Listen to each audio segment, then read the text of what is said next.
I see you staring at me. Oh, it was the candles on the cake, wasn't it?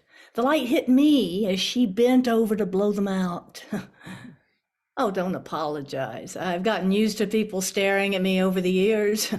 It's surprising to me there isn't more attention paid, especially when you consider where I live, just below the brow ridge and right above the eyelid. Makes people think scary things. And I'm big. I mean, for something lodged in such a relatively small space, there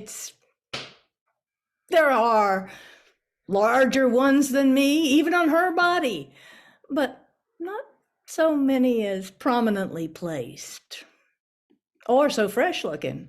Even eye makeup can't conceal me. I have ridges. The skin is all puckered.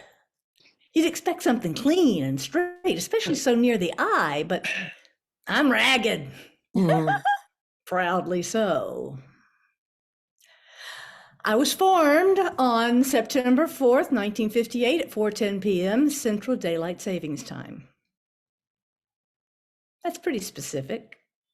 But it's hard to forget the moment you were formed, especially when you're the result of a soup ladle wielded by a 7-year-old. It was her birthday then, too. Quite a coincidence, don't you think? I wasn't there to see the act that caused my formation, but I've heard all about it many times. She'd just come home from her first full day of 4th grade, looking forward to cake and presents and maybe a surprise party. Mom didn't believe in birthday parties. Too much trouble, too expensive. Still, she was thinking maybe, just maybe, this year Mom has changed her mind and they're sent out secret invitations. But there are no streamers in the house, no Pin the Tail and the Donkey poster tacked on the wall, no presents, and no friends. Not even a cake. Just Mom standing there in front of the mirror adjusting her hat.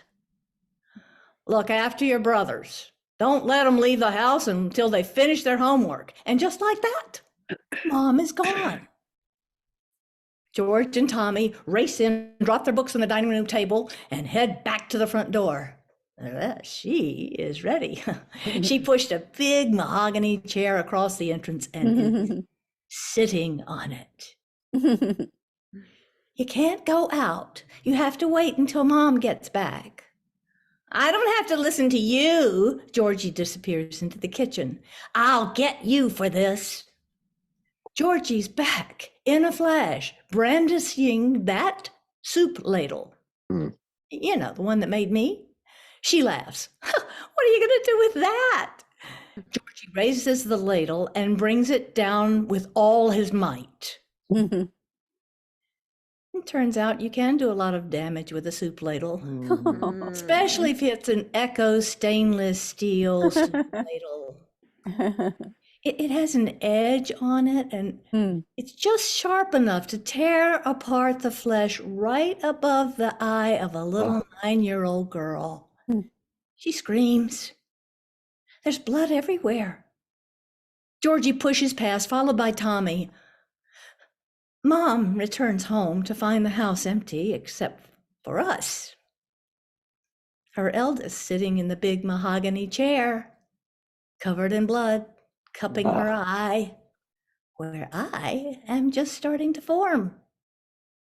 Mom drops the cake box she's carrying and looks at us sternly. What have you done now? Georgie hit me, so now I have to take you to the doctor too? I told you not to let them out. I tried, but Georgie hit me. With what? Mom nearly laughs when she hears the word soup ladle. But she's not happy.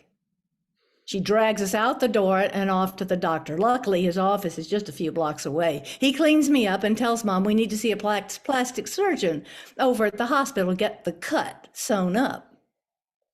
Is it that bad? The doctor frowns. quarter-inch lower and she'd be blind in that eye now. How come there's dried soup in the cut? What's the surgeon going to cost? No more than $50. She's a kid. They heal fast. Mom pays the doctor $5 for the office visit and drags us both out of the office and all the way home. So here I am 63 years later, just as bright and brilliant as the day I was formed. She got a lot of scars after me, but they're all gone. The skinned knee with pieces of gravel plucked out of it, the second smallpox scar formed to provide extra protection for the Girl Scout Senior Roundup. The scars from her 3 breast biopsies. They all hung around for a while, then they faded from her skin. Her memory, too. Only I remain, first made, last standing. She never got to eat that birthday cake. Georgie and Tommy were sent to bed without supper for running off without permission. She and I were sent to bed without supper for not keeping the boys in, then forcing Mom to spend $5 at the doctor.